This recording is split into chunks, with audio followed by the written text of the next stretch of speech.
திமுக எதிர்கூட்டணியே கிடையாது. திமுக தான் எதிர்கூட்டணி, வலுவான எதிர்கூட்டணிலாம் இருக்குது வாய்ப்பு இல்லை. அதிமுக பாஜக சேர்ந்துச்சுன்னா வெற்றி பெறதுக்கு வாய்ப்பு இல்லை. கன்ஃபார்ம் வாய்ப்பு இல்லை. இருக்காது இருக்காது இருக்காது. அது வந்து திமுகவுக்கு தான் ஆதரவு வாய்ப்பிடும். அது திமுகவுக்கு தான் சப்போர்ட்டாகவும் ஆகும்.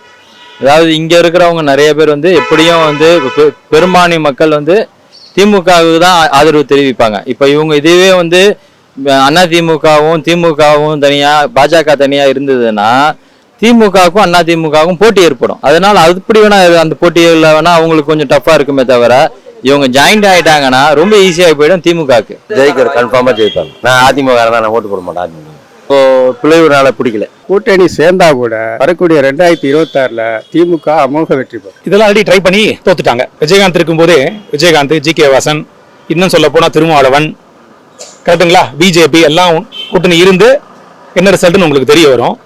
ஸோ இதெல்லாமே சின்ன சின்ன கட்சிகள் தான். இதெல்லாம் சேர்ந்து ஒரு பெரிய வலுவாகுமான்னு எனக்கு தெரியல. அவ்வளோ பெருசாக கண்டிப்பாக கிடையாது. 2 திராவிடியன் பார்ட்டிஸுமே வந்து ஒரு பெரிய லெவலில் இருக்காங்க. அதனால எனக்கு தெரிஞ்சு வீழ்த்துவதற்கெல்லாம் வாய்ப்பு கிடையாதுன்னு எனக்கு தோணுது. அதிமுகவும் பாஜகவும் சேர்ந்துச்சுன்னு சொன்னா திமுகவுக்கு இன்னும் வலுவான கூட்டணி அதிகமா இருக்குன்னு தான் மக்கள் இன்னும் அதை தான் எதிர்பார்த்துட்டு இருக்கோம். அதிமுகவும் பாஜகவும் கூட்டு சேர மாட்டேன்னு சொல்லிக்கிட்டே இருக்கிறார். யாரு ஜெயக்குமார்னு சொல்றாரு, அண்ணன் எடப்பாடி அவர்களும் சொல்லிக்கிட்டு தான் இருக்கிறாங்க. நாங்கள் ஒருபோதும் சேர மாட்டோம். என்ன காரணம்னு சொன்னா அவர் இந்த எஸ்டிபி கட்சியில் வந்து கூட்டணி வச்சிருக்கிறாரு. அதனால அதன் உடன்பாடுல அவர் சொல்றாரு. ஆனா கண்டிப்பா கூட்டணி மறைமுகமா இருந்துகிட்டு தான் இருக்குது. இல்லைன்னு சொல்லி நம்ம எதுவும் மறுக்க முடியாது. இல்ல, கூட்டணி அமைக்கவே கூடாது. அமைச்சாக்காக ஏற்கனவே இவர் ஏற வேண்டிய கேபினெட்டே விட்டுட்டாரு. பிஜேபியில இருக்கிறாங்க, அலைன்ஸ்மெண்ட் இருக்கிறன்றதுனாலதான் இப்போ சிஎம் போஸ்டிங்கே விட்டாரு எடப்பாடி. அது இல்லாம இருந்திருந்தாருன்னா ஓரளவு அவராச்சும் ஒரு வந்திருக்கக்கூடிய வாய்ப்பு இருந்திருந்தது. இப்போ அது இல்லாத காரணமே அவங்க பிஜேபி தான். இப்போ இவங்க தனிச்சு நின்று இருந்தாங்கன்னா இப்போ அடுத்து வரக்கூடிய எலெக்ஷன்ல இவங்க தனிச்சு நின்றா மட்டும்தான் இவங்களுடைய ஓட்டு கெப்பாசிட்டியை வச்சுதான் அடுத்து அதிமுகவுடைய கெப்பாசிட்டி என்னன்றது காட்டணும். ஆனால் ஒரு சிரிப்பாக தான் பார்க்குறோம் நம்மளை பொறுத்தவரை. ஏன்னா ஏற்கனவே மிகப்பெரிய கூட்டணி அவங்க வச்சிருந்தாங்க, அதுலேயே அவங்க மண்ணை கவிட்டாங்க. இப்போ இவர் வந்து முயற்சி செய்கிற எல்லா கட்சியும் ஒன்றாக்குறேன்ட்டு சொன்னார்னா இது அதிமுக, இங்கே இப்போ இருக்கக்கூடிய அதிமுகவுக்கு தான் அது வில்லங்கமாக போய் முடியுமே தவிர வேற அது முடியாத காரியம் அது. மற்றவங்க யார் வேணா பிஜேபியோட போய் ஜாயின் பண்ணாலும் அந்த கட்சி அடுத்து வளர முடியாத அளவு ஆகி போயிடும். ஏன்னா இங்கே தமிழகத்தில் பொறுத்தவரை பிஜேபிக்கு எந்த ஒரு அளவு அலைன்ஸ் இல்லாதன்றது தான் இப்போ இருக்கக்கூடிய சுச்சுவேஷனு. இவங்க இதை வந்து தனக்கு சாதகமாக ஆக்கிக்கணும்ட்டு அவர் நினைக்கிறார். இதே தான் அவங்க தமிழிசையும் அதே தான் அவங்க சொன்னாங்க. எல்லா கட்சியும் ஒன்று சேர்ந்து திமுகவுக்கு எதிராக நாங்கள் குரல் கொடுப்போன்ட்டு. அது முடியாத காரியம். என்னோட பார்வையில் அப்படிதான் இருக்கு. வலுவான எதிர்கூட்டணி இல்லை அமையாது. அதிமுக வேணா வலுவான எதிர்கூட்டணின்னு சொல்லலாம். பிஜேபி சேர்ந்தாதான் எதிர்கூட்டணி அப்படின்றது என்னோட பார்வைக்கு தெரியல. அவங்களுக்கு எப்பவுமே திமுக அதிமுக தான் எதிர்கூட்டணி. அதிமுக பாஜக கூட்டணி போனா நல்லா தான் இருக்கும். ஆனா 2 கட்சியிலையும் தொண்டர்கள் ஜெல்லாக மாட்டாங்க, ஒத்துக்க மாட்டாங்க. ஏன்னா ரொம்ப தூரம் பிரிஞ்சு போயிட்டாங்க.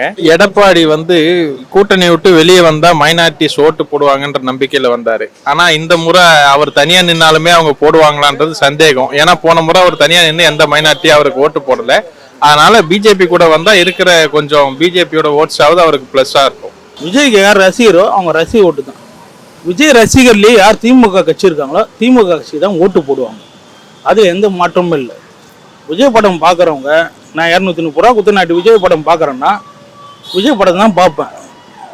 பாரம்பரியமாக இருக்கவங்க, அப்பாலேருந்து எங்கள் தாத்தாலேருந்து இருக்கவங்க, திமுகவில் இருக்கிறவங்க, அதிமுகவில் இருக்கவங்க, அதிமுகவில் இருக்கவங்க கட்சிக்காக தான் ஓட்டு போடுவாங்க.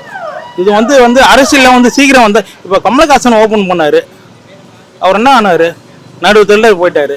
கடந்த எலெக்ஷன்ல வந்து பாத்தீங்க அப்படின்னா டிஎம்கே தான் எங்களுக்கு எதிரின்னு சொல்லிட்டு ஓட்டு யாரு வங்கி இழந்தாங்க அப்படின்னா ஏடிஎம்கே தான் இழந்தது. கரெக்டா இல்லைங்களா? டிஎம்கே ஓட்டு பிரிஞ்ச மாதிரி எனக்கு தெரியல, ஏடிஎம்கே ஓட்டு தான் பிரிஞ்ச மாதிரி இருக்கு. அதனால நீங்க கேட்ட கேள்விக்கு வலுன்னா கண்டிப்பா வலுதான். விஜய் ஏடிஎம்கே இருந்தா ஓகேவா இருக்கும். BJP I don't think. G K. வாசனே ஒரு ஏரியாவுக்கு 2 பேருக்கு தான் தெரியும். ஃபர்ஸ்ட் அவர் முதல்ல வந்து ஜி.கே. வாசனை வந்து ஒரு ஏரியாவுக்கு 2-3 பேருக்கு தான் தெரியுமான்றது டவுட்டா இருக்குது. எனக்கே ஜி.கே. வாசன் ரொம்ப நாளைக்கு அப்புறம் இப்போ தான் நீங்கள் சொல்லி தான் தெரியுது. அந்த மாதிரி ஜி.கே. வாசன் சொல்லிலாம் அவங்க கேட்டாங்கன்னா இன்னும் டெபாசிட் இழந்துருவாங்கன்னு நம்ம விரும்புகிறோம். ஜி.கே. வாசனுக்கும் எதுக்கும் சம்மந்தம் இல்லாத ஒரு கட்சி. ஜி.கே. வாசன் கட்சியில் எவ்வளோ பேர் இருப்பாங்கன்னு நினைப்பீங்க? எதுவுமே கிடையாது. அதனால் அவர் சொல்கிறதெல்லாம் வச்சு நம்ம கணக்கு எடுக்க முடியாது. திமுக வந்து ஒரு பழமையான ஒரு கட்சி இன்றைக்கி. அது இன்னும் வளர்ந்து கொண்டே போய்கிட்டு இருக்குது. அதனால் அந்த கட்சி அடிக்கிறதுக்கு முடியாது. கண்டிப்பாக அது நடக்கும் நடக்காது. நல்லா கேட்டுங்க. ஜிகே வாசன் மூப்பனான்றவர் இது பண்ணாரு கொண்டாரு. மூப்பனார் பையன்றவர் ஜிகே வாசன் இன்னிய வரைக்கும் என்ன பண்ணாரு, அவருக்கு என்ன போஸ்டிங் வந்துச்சு, இந்த தமிழ்நாட்டுக்கு அவர் என்ன செஞ்சாரு, கொஸ்டின் மார்க் வைங்க. ஓகேங்களா? ஏங்க கொஸ்டின் மார்க் வைங்க. எப்படி இல்ல அதான் அவங்க கம்யூனல் இவங்க சொல்றாங்க இல்லையா, சோ ஆப்வியஸா அந்த மாதிரி வரதுக்கான வாய்ப்பு கம்மி தான். விஜய் வந்து சேர மாட்டாரு எப்படி இருந்தாலும், அதனால சான்சஸ் கம்மி. ஹிந்துஸ்க்குன்ற மாதிரி அவங்க ஃபீல் பண்றதுனால டெஃபினட்டா சான்சஸ் பிஜேபி வந்துட்டு அந்த மாதிரி கம்யூனல் பார்ட்டின்றதுனால அவங்க வந்துட்டு சேரத்துக்கான சான்சஸ் கம்மி. ஒன்று அதிமுக இல்லை திமுக. அதிமுக தலைமையில கூட்டணி வச்சு அதிமுக தான் உட்காருவாங்க, அது கொடுக்க மாட்டாங்க. இல்லை திமுக ரெண்டுல இதுதான். மற்றபடி இவங்கெல்லாம் சேர்ந்து வர்றதுன்றது வாய்ப்பு இல்லை. ஏன்னா ஏற்கனவே ஒரு வாட்டி கூட்டணி வச்சு அந்த மாதிரி ஒரு பலமான கூட்டணி அமைச்சு 0ல் தான் போச்சு, ஒன்றுமே முடியல. ஸோ அதனால சொல்ல முடியும், ரெண்டுல ஏதாவது அதிமுக இல்லை திமுக அவங்க தான் ஹிட்டாக இருப்பாங்க. எந்த கூட்டணி வந்தாலும் அவங்க தான் இருப்பாங்க. அதுக்கப்புறம் அதை மீறி வரணும்னா விஜய் ட்ரை பண்ணி பார்க்கலாம். பட் ஆனால் சொல்ல முடியாது 100%. அவர் என்ன பண்ணுறாரு ஏது பண்ணாரு 2026 எலெக்ஷனுக்கு அப்புறம் தான் அதை வந்து நம்ம சொல்ல முடியும். திமுக எதுக்கு போறாங்க, அந்த எல்லா கூட்டணியும் ஒத்துக்கிட்டானா? இப்போ ஜிகே வாசன் சொன்னீங்கல்ல, பாஜக, பாமக, அதிமுக, கிதிமுக எல்லாம் கொடைக்கொள் மலை போல சொல்றீங்க நீங்க. எல்லா டெனியும் அந்த எல்லா கூட்டணியும் ஒத்துக்குன்னு திமுக ஏத்துனாங்களா? ஃபர்ஸ்ட் அந்த கூடைக்குள்ள எல்லாரையும் எத்தனை வர சொல்லுங்க, அதுக்கப்புறம் திமுக எதிர்க்க சொல்லுங்க. கரெக்டா? இப்ப ஜிகே வாசன் என்ன சொன்னாருன்னா 6 கட்சி எடுத்துன்னு வந்து ஒரு கொடைக்குள்ள இறக்குறாரு. கரெக்டா? அந்த 6 கட்சி இறக்குங்க, அதுக்கப்புறம் திமுக எதிர்க்குங்க. கூட்டணி சேர்ந்தா கூட வரக்கூடிய 2026ல் திமுக அமோக வெற்றி பெறும். ஆக்சுவலாக வந்து 2024 வந்து அந்த முயற்சியை பண்ணார் வாசன். அதிமுக பாஜக எல்லாம் கூட்டணி வைக்கணும்னு சொல்லிட்டு அது வந்து இவர் பாஜக கூட்டணி வேணாம்னு சொல்லிட்டு எடப்பாடி வெளில போனார்.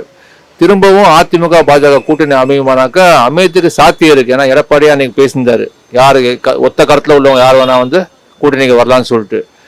அது எதிர்ப்பு அலைகள் எல்லாமே விஜய் அதில் சேருவார்னு ஒரு கேள்விக்குறி இருக்குது. ஏன்னா விஜய் வந்து கட்சி ஆரம்பிச்சிருக்காரு, இப்போ தான் அவர் ஓட் பேங்க் என்னன்னே தெரில. அவர் வந்து கூட்டணியில் சேர்ந்தா அவருடைய ஆடியன்ஸ், அதாவது அவருக்கு ஓட்டு போடணும்னு நினைக்கிறவங்க வந்து அவர் சிஎம் ஆகணும் தான் ஓட்டு போடுவாங்க. இது மாதிரி கூட்டணி வச்சாக்க யார் சிஎம்னு பிரச்சனை வரும். அதனால அவர் ஓட்டு போடுற மக்கள் கூட அவருக்கு போடாமல் அவருக்கு விட வேண்டிய ஓட்டு வேற கட்சி ஆளுங்கட்சி சம்மந்தப்பட்டவங்களுக்கு போயிடும். அதனால விஜய் இதில் சேருவாரான்னு ரொம்ப டவுட்டு தான். வாசோட முயற்சி எடுத்தால் அது தமிழ்நாட்டில் வந்து எடுப்படும். ஆனால் அது அவங்களால ஆட்சிக்கு வர முடியுமான்னா கேள்விக்குறி தான்.